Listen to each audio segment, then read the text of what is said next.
तापसी पन्नू, विक्रांत मासे और हर्षवर्धन राणे स्टारर हसीन दिलरुबा मूवी रिलीज हो गई नेटफ्लिक्स पर 2 जुलाई 2021 यानी कि कल। रात में ही मैंने मूवी को देखी और मूवी को देखकर मैंने सोचा क्यों ना रिव्यू कर दूं हसीन दिलरुबा की। तो आज की वीडियो में मैं रिव्यू करने वाला हूं हसीन दिलरुबा मूवी को।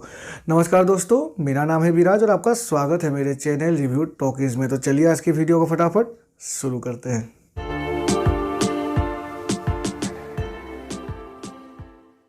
सबसे पहले हसीन दिलरुबा की स्टोरी के बारे में जान लेते हैं। ज़्यादा कुछ यहाँ मैं डिस्क्लोज नहीं करने वाला हूँ, स्पॉइलर आपको नहीं देने वाला हूँ, वरना जो मूवी देखने का मज़ा है वो किरकिरा हो जाएगा। अगर कहानी की बात करें तो कहानी की शुरुआत में ही एक सिलेंडर विस्फोट दिखाया जाता है जहां पर एक लड़के की मौत हो जाती है और लड़के की एक कटी हुई हाथ भी दिखाई जाती है जहां पर लिखा होता है रानी।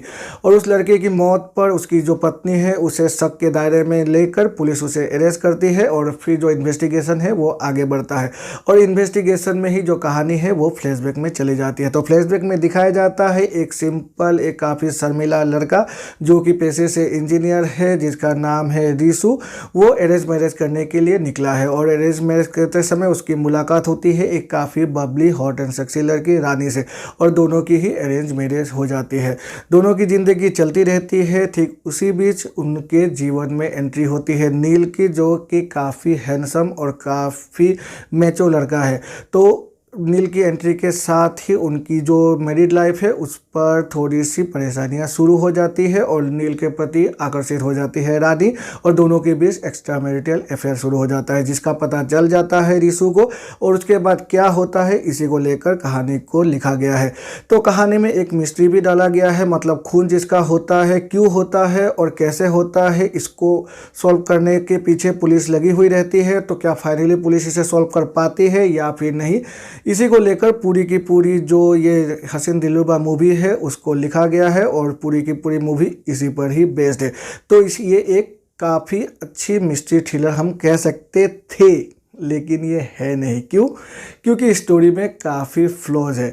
यहाँ पर जो सीक्वेंसेस दिखाए गए हैं वो काफ़ी प्रेडिक्टेबल हो जाते हैं। और अगर मिस्ट्री की बातें करें तो यहाँ पर मुझे तो कुछ ऐसा मिस्ट्रीज नहीं लगा, क्योंकि स्टार्टिंग में ही मैंने मतलब ये डाउट कर लिया था, ये गैस कर लिया था कि स्टोरी किस तरह से आगे बढ़ रही है। और मुझे लगता है आप में से बहुत सारे लोग इसे डाउट कर लेंगे कि स्टोरी कैसे आगे बढ़ रही है, और जो मिस्टीरियस एलिमेंट है वो फाइनली जब स्टोरी आगे बढ़ती है और क्लाइमैक्स तक पहुंचती है तो वो मिस्ट्री नहीं रह जाती है। तो काफ़ी कुछ डिस्क्लोज हो जाता है। डायरेक्टर ने शायद नहीं सोचा था डिस्क्लोज करने के लिए, लेकिन फिर भी डिस्क्लोज हो जाती है।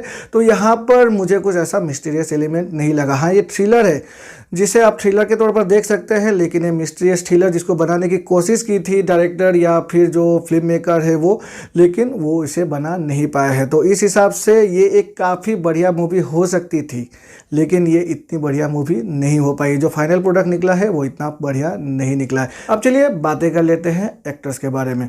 अगर एक्टर की बातें करें तो यहाँ पर विक्रांत मासे है, और हम सभी को पता है विक्रांत मासे अभी कितने बड़े कलाकार हैं, चाहे वो OTT प्लेटफॉर्म में हो या फिर धीरे धीरे तो वो अभी मूवीज़ में भी एंट्री करने लगे, और उन्होंने अपनी पूरी छाप छोड़ी है अपनी इस मूवी में। मैं तो कहूँगा विक्रांत मासे ने तापसी पन्नू को भी यहाँ पर मतलब आउटशाइन कर दिया है। उनका जो कैरेक्टर है उस पर काफ़ी सेट्स है और हर सेट्स को विक्रांत मासे ने काफ़ी बढ़िया ढंग से निभाया। उनका जो फेशियल एक्सप्रेशन है, उनकी जो आंखें हैं वो वही बयान कर देती है वो क्या सोच रहे हैं या फिर क्या सीक्वेंस है, वो उनकी आंखें देखकर ही हमें पता चल जाता है। तो विक्रांत मासे को मैं 5 आउट ऑफ 5 दूंगा उनकी एक्टिंग की वजह से।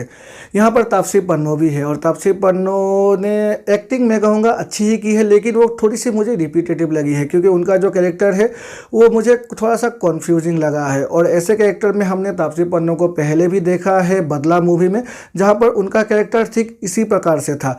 तो यहाँ पर मुझे थोड़ी सी रिपीटेटिव लगी है तापसी पन्नू का कैरेक्टर। हर्षवर्धन राणे भी है इस मूवी में, और हर्षवर्धन राणे का जो कैरेक्टर है वो मैं कहूँगा क्यों इस कैरेक्टर को लिखा गया, या फिर अगर लिखा भी गया तो हर्षवर्धन राणे जैसे इतने हैंडसम और इतने अच्छे कलाकार को क्यों कास्ट किया गया, क्योंकि उनका कैरेक्टर इतना लंबा नहीं है, थोड़ा सा ही है उनका कैरेक्टर। लेकिन जितनी भी समय में वो निकलते हैं तो उनकी जो प्रेजेंस है वो हमें फील कराते हैं। बहुत सारे कैरेक्टर्स हैं इस मूवी में, लेकिन मेनली यही कैरेक्टर है जो हमको ज़्यादा दिखाई देते हैं इस मूवी में, और विक्रांत मासे ने सभी को आउटशाइन किया है। तो अगर एक रीज़न मैं कहूँगा क्यों आपको हसीन दिलरुबा मूवी देखनी चाहिए, उसका एक ही रीज़न है, और वो है विक्रांत मासे और उनकी आउटस्टैंडिंग एक्टिंग। हसीन दिलरुबा मूवी को डायरेक्ट किया है विनील मैथ्यू ने, और डायरेक्शन में काफ़ी फ्लॉज है इस मूवी में। जैसे कि मैंने वीडियो के आगे में भी कहा, स्टोरी में भी फ्लॉज है और डायरेक्शन में तो मैं कहूँगा ज़्यादा फ्लॉज है, क्योंकि जिस मोटिव से इस मूवी को बनाया गया था फाइनल प्रोडक्ट उस मोटिव पे नहीं बनी है। तो जो मिस्टीरियस एलिमेंट है वो इस मूवी में नहीं है, मेरे हिसाब से इतनी ज़्यादा नहीं है जितनी होनी चाहिए थी। तो डायरेक्शन मैं कहूँगा ठीक ठाक है, आउटस्टैंडिंग नहीं है। आनंद राय ने इस मूवी को प्रोड्यूस किया है, और अगर ये मूवी थिएटर में रिलीज़ होती तो शायद अच्छी खासी ओपनिंग मिल जाती, लेकिन लॉन्ग रन में ये मूवी इतनी अच्छी नहीं चलती, क्योंकि वर्ड ऑफ माउथ जो पब्लिसिटी है वो इस मूवी की नहीं अच्छी होती, और इसीलिए इस मूवी का लॉन्ग रन में चलना काफ़ी कठिन होता। क्योंकि ये OTT प्लेटफॉर्म पर रिलीज़ हो रही है तो पैसे तो रिकवर हो ही गए होंगे प्रोड्यूसर्स के, लेकिन जो जैसे कि मैं कह रहा हूँ बार बार, जो मोटिव था मिस्टीरियस थ्रिलर बनाने की वो इस मूवी में नहीं बनी है।